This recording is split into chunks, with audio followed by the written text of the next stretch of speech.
3-0 it finished to Barcelona. That is a nice bounce back from that loss in the Champions League. 5 wins in 7 official games, 20 goals scored, only 1 loss. Lewandowski with 9 goals and 2 assists at this point. Barcelona now top of the table, ahead of Real Madrid, facing Atleti tomorrow. And so they will be hoping to stay there and definitely letting those know around them that they mean business this season.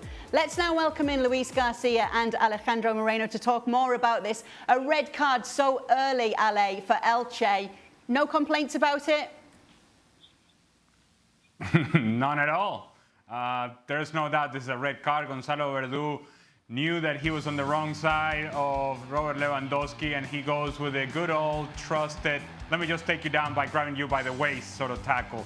Obviously, it was going to be a red card. And then whatever efforts, thoughts, plans that Elche had of reducing space for Barcelona, frustrating Barcelona, whatever is it that they came into the match, Francisco, the manager at that point, knew, as we all knew, it was game over, because they were having difficulties enough to cover the spaces with 11 men. With 10 men became even more difficult, and it was only a matter of time. And the only difference between what we saw today from Barcelona as to what we saw from Barcelona in the midweek is that Robert Lewandowski scored his opportunities. And when he does that, game, set, match. See you guys later. Thanks for coming. Yeah, Ale just said it, Luis. That was the difference for Lewandowski today. He got his chances and he took them, unlike what we saw midweek against Bayern. Yeah, exactly. And he scored 2 today, but it could have been a couple more because he had a few chances, and Abadia, the keeper, was outstanding today. He saved a few times. But he's the perfect striker. I mean, he knows exactly where the ball is going to go. He's always ready. The awareness inside the box is just magnificent. He doesn't get nervous. He knows where the goal it is. And right there, they are 1, 2, 3, 5 players in front of him, but he knows where the space is in just 1 second. That's the difference. That's what a top striker does. And well, for Barcelona, is kind of what they've been looking for the past few years. And finally, they got it here. That's why he's playing every single game. And he's delivering. Definitely he's delivering. Luis, were you surprised that he didn't score against Bayern and what we saw from him? No, I wasn't surprised. At the end, sometimes you are in front of the goal and you miss a chance. And we saw the first chance that he had, that it was, once again, what Lewandowski does the best inside the box. He controls, waits the ball to come down. He sees Neuer, there is a big keeper. He's trying to get bigger, and he tried to put the ball in one of the sides. And the ball goes a little bit higher because it bends a little bit back. So at the end, it could have been the first one, and it could have been totally different game. But you have to capitalize those chances. You have to finish those chances. And say he had a couple of them, and he didn't do it. And when you play at the highest level in front of one of the best teams in Europe, you know that you're going to have problems in some moments. And Barcelona, even though I think that they play a very good game, in those moments where you need to suffer, when you need to hold and try to be solid at the back, they didn't do it once again. And well, we have to say that Bayern Munich was waiting for that. They knew that Barcelona was going to have the ball in most of the time. They were going to have chances, but they knew as well that they will have theirs. And well, at the end, it was Sané, the one who made the difference. What a start it's been for Robert Lewandowski when it comes to his goal scoring. I mean, there's some special stats, even for him, so early in a season. And it really isn't a surprise. You know, the fact is that he's playing in a side that are going to create chances.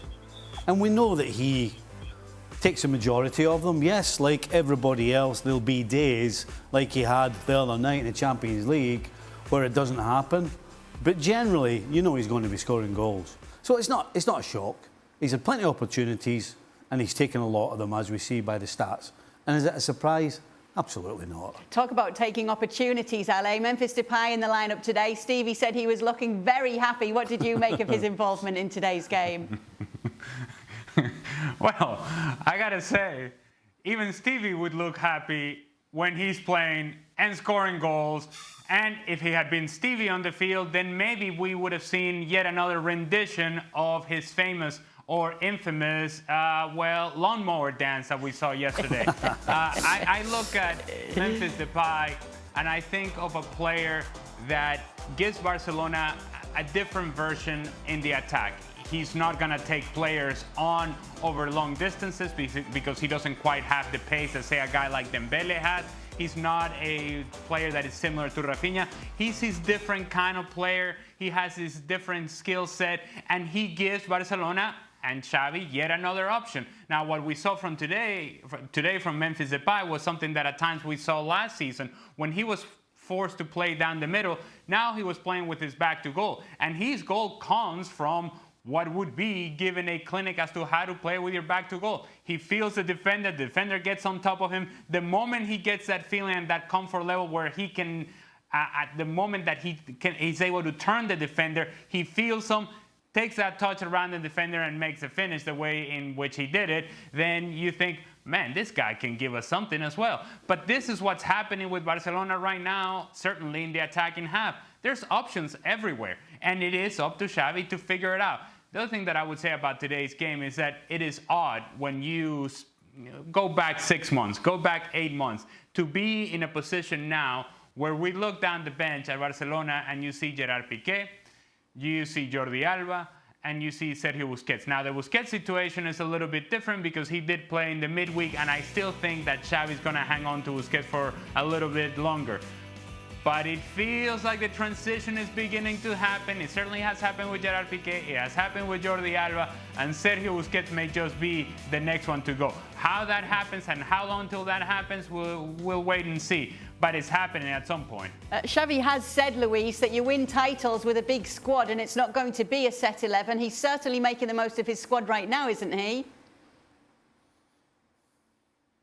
Yeah, exactly. And it's surprising. I read in some ways today that Barcelona ended up the game with an average age of 21, 22 years old. That shows the transition that is having Barcelona. But that transition is not because of what happened last year when they were suffering in the crisis of Barcelona without having to play a lot of injuries. They have to push young players that we all remember playing on the wide areas, also in the middle, Jugla, Abde, players who were forced to get in. Now they got the players that they want. You got Pedri, you got Gavi, you got Ansu Fati, you got Balde, players who are giving, they are delivering at the highest level. That's something that has been for a long time by the Barcelona club, trying to bring that philosophy that all the players from the academy know how to play in the Barcelona field, what it is to be part of and wearing this jersey. So at the moment, there are so many options, and Xavi definitely knows how to deal with that.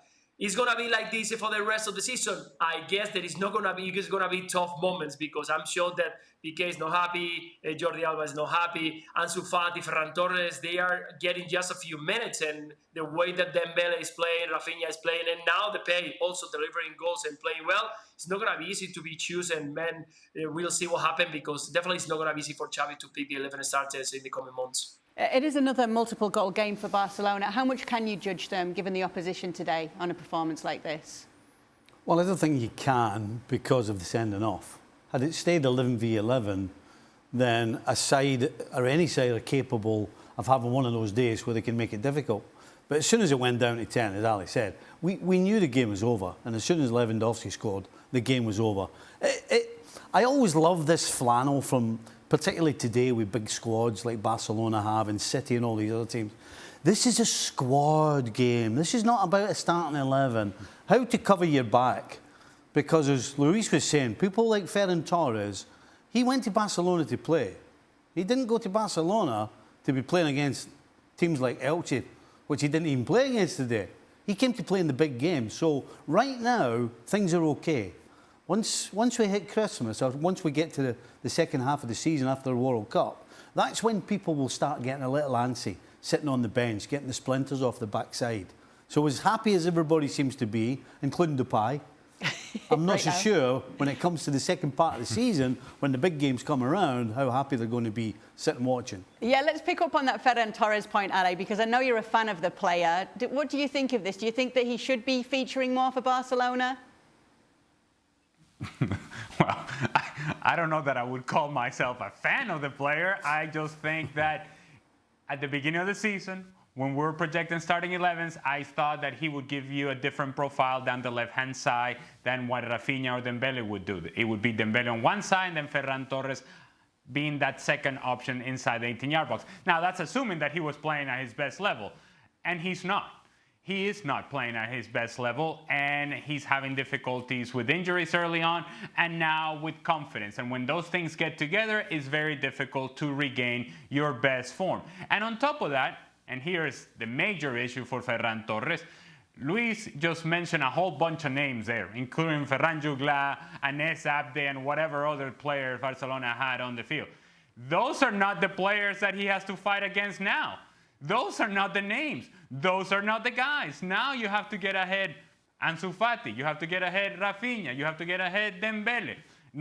Let's not even talk about Lewandowski, because you're not going to get ahead that guy. So the competition is right there for Ferran Torres. And while he may not like the splinters on his backside that Stevie's talking about, he better get used to them, because unless he can prove consistently that he can be better than those guys that I just mentioned, well, I don't see him playing a whole lot or a major part unless this is a midweek Copa del Rey matchup. That's about it right now for Ferran Torres.